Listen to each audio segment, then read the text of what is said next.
Greetings and salutations, folks. It is I, your host, Cinema Kane, coming back at you today. Today we are talking 1994's groundbreaking hit, Clerks.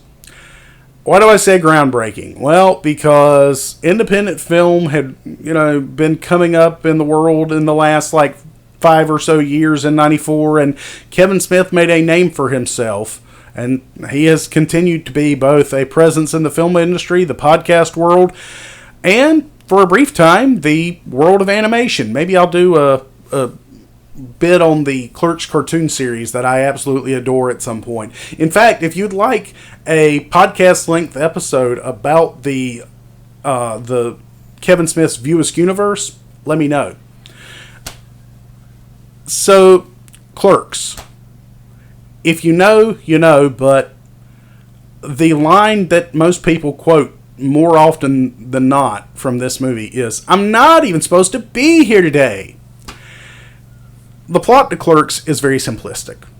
Shot on black and white for $27,000, where he maxed out his credit cards and sold his comic book collection, Kevin Smith used the local convenience store, the Quick Stop, where he was working at the time, to set his black and white 16mm independent comedy.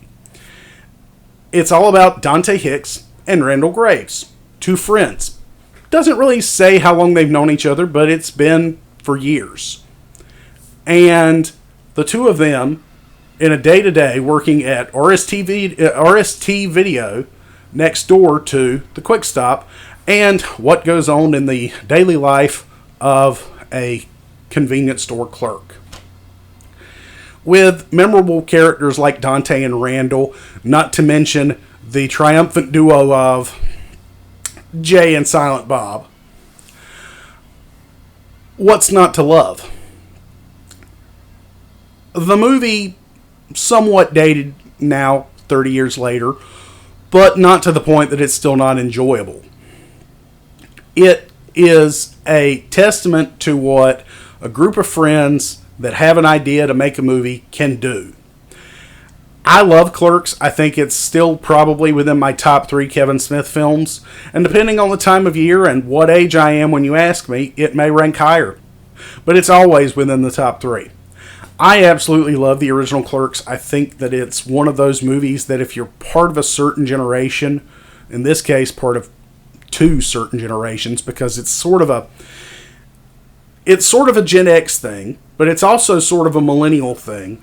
And in my case, I'm a Zennial. I fall within those two, in the middle of those two. So as a result, I feel like those are the 3 groups that love Kevin Smith more than any other, especially the Gen Xers. I feel like the people who first discovered Clerks when they were either in high school or college, those are the ones that Clerks particularly speaks to. However, for me, I discovered it when I was 16. And I remember immediately falling in love with this world, these characters, and I can't say enough good things about it. So, Kevin Smith, on the 30th anniversary of your first film, I salute you. I hope that the Jay and Silent Bob movie you're working on for later this year works out, because I can't wait to see you guys back in action again. Don't break my heart like you did with Clerks 3. I still maintain that it deserves the 3 out of 5 stars I gave it. However, that's primarily due to the fact that I just can't believe how you ended that movie. Go watch my review or watch Clerks 3 to understand what I'm talking about. But right now, I just want to express my love for both Kevin Smith and the original Clerks.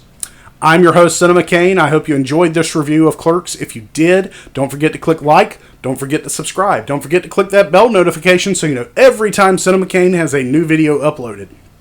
And don't forget to share this on all your social media platforms in an effort to help me grow the channel.